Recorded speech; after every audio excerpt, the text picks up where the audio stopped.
اعوذ باللہ من الشیطان الرجیم، بسم اللہ الرحمن الرحیم۔ امید ہے آپ سب ایمان و صحت کے بہترین حالت میں ہوں گے۔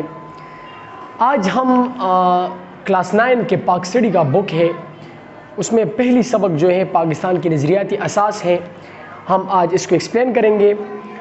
ایک بات میں بتاؤں کہ ہم نے اس جملے کو ہزارہ بار سنا ہے کہ پاکستان ایک نظریاتی ریاست ہے، لیکن کبھی ہم نے غور کیا ہے کہ یہ نظریاتی ریاست کسے کہتے ہیں یا نظریاتی ریاست کس طرح ہوتی ہے؟ تو اس کے لیے ضروری یہ ہے کہ ہم پہلی نظریے کا مفہوم ہے اس کو سمجھیں، تو اس کے بعد ہم پاکستان کی نظریاتی اساس کے بارے میں بات کریں گے۔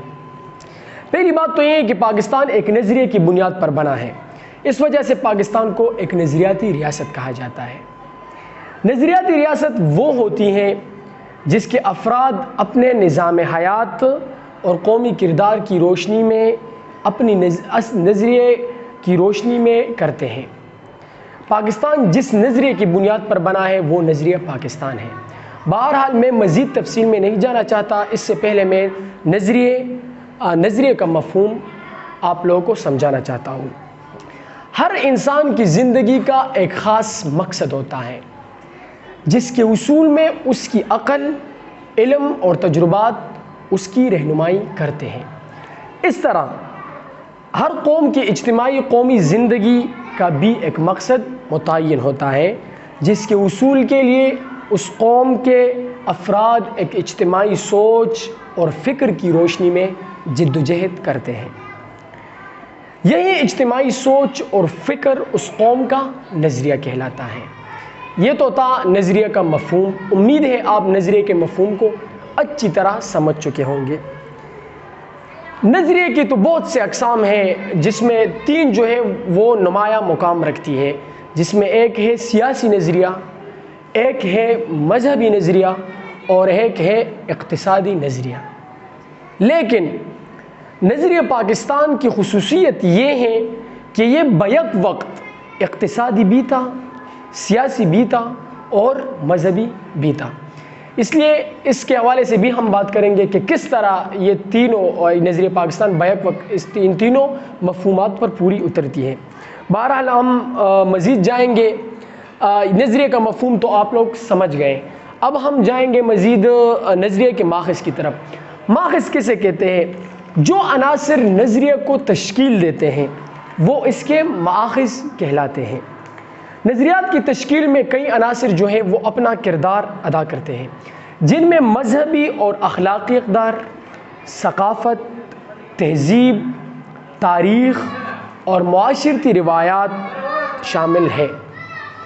چونکہ ہر قوم کی مذہبی اقدار، تہذیب، تاریخ، زبان اور معاشرتی روایات الگ الگ ہوتی ہیں، اس لیے ان کی نظریات بھی ایک دوسرے سے الگ اور منفرد ہوتی ہے۔ امید ہے آپ نظریے کے ماخذ کو بھی سمجھ چکے ہوں گے کہ جن چیزوں سے جو عناصر نظریے کو تشکیل دیتے ہیں وہ نظریے کے ماخذ کہلاتے ہیں۔ اس کے بعد نظریے کی ضرورت و اہمیت پر بات کریں گے کہ نظریہ کسی بھی قوم کے افراد میں اتحاد اور یگانگت اور قومی مقاصد کے حصول کے لیے صحیح سمت میں رہنمائی کا باعث بنتا ہے۔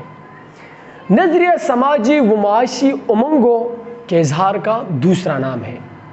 نظریہ جن قومی مقاصد کے حصول میں معاون ثابت ہوتی ہے وہ آج ہم اس ٹاپک کے اندر مزید ایکسپلین کریں گے۔ نظریہ کسی معاشرے یا قوم کے افراد کو متحد رکھنے میں سب سے اہم کردار ادا کرتی ہے، کیونکہ معاشرے یا قوم کے افراد کی سوچ ایک جیسی ہو تو ان میں مثالی اتحاد قائم ہوتا ہے اور اختلاف کم ہو جاتے ہیں۔ دوسری جو سب سے اہم بات ہے نظریے کے اندر وہ ہے نظریہ ملکی آئین اور دیگر قوانین بنانے میں قوموں کی رہنمائی کرتا ہے۔ نظریاتی قوموں کو قانون سازی میں کبھی بھی مشکل پیش نہیں آتی، کیونکہ نظریے کی شکل میں ان کے سامنے بنیادی رہنما اصول پہلے سے ہی موجود ہوتے ہیں، اس لیے ان اقوام کو کبھی بھی اپنے قانون سازی میں مشکل پیش نہیں آتی۔ اس کی زندہ و جاودہ مثال جو ہے یہ 1973 کی پاکستان کی آئین ہے، جنہیں پاکستان کے بڑوں نے قرآن و سنت کی روشنی میں اس قانون کو بنایا ہے۔ اس لیے بالکل واضح قانون ہے جو آج بھی بالکل اسی طرح موجود ہے۔ 25 ترامیم ایسے ہیں جو اس میں کیے گئے ہیں، لیکن آج بھی قرآن و سنت کی پوری طرح وہ قرآن و سنت کی روشنی میں موجود ہے۔ تیسری جو اہم بات ہے، نظریہ قوموں کی ثقافت، تہذیب، معاشرتی اور مذہبی اقدار کی مکمل حفاظت کرتا ہے۔ نظریاتی قومیں منفی اندرونی بیرونی اثرات اور غلط رجحانات سے ہمیشہ محفوظ رہتی ہے، کیونکہ ان کے پاس نظریہ ہوتی ہے اور یہی نظریہ ان کا معاون ہوتا ہے۔ چوتھی جو اہم بات ہے، وہ نظریہ قوموں میں مشکل حالات کا سامنا کرنے اور مشکلات کو حل کرنے کی اہلیت پیدا کرتا ہے۔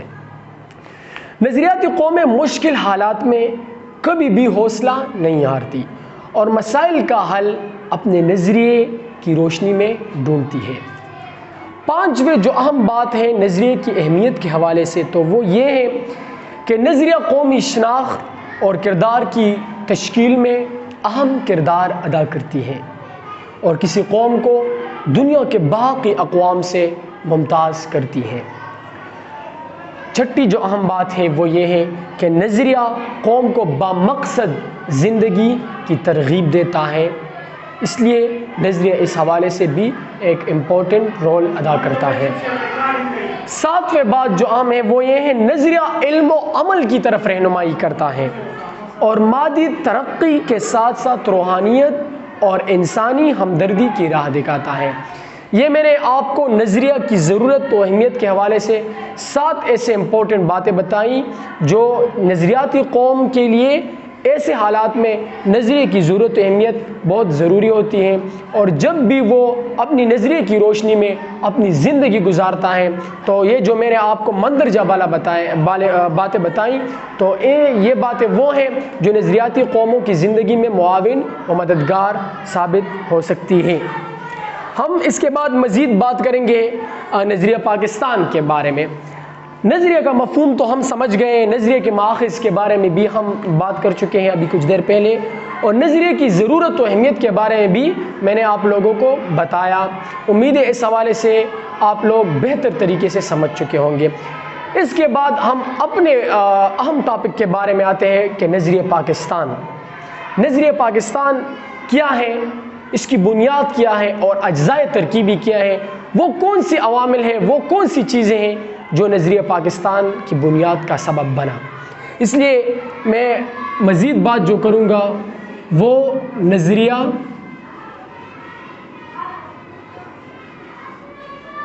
پاکستان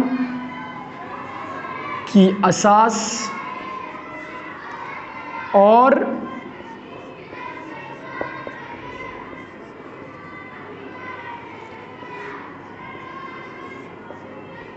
اجزائے ترکیبی کے عنوان سے آپ لوگوں سے اب میں مزید بات کروں گا۔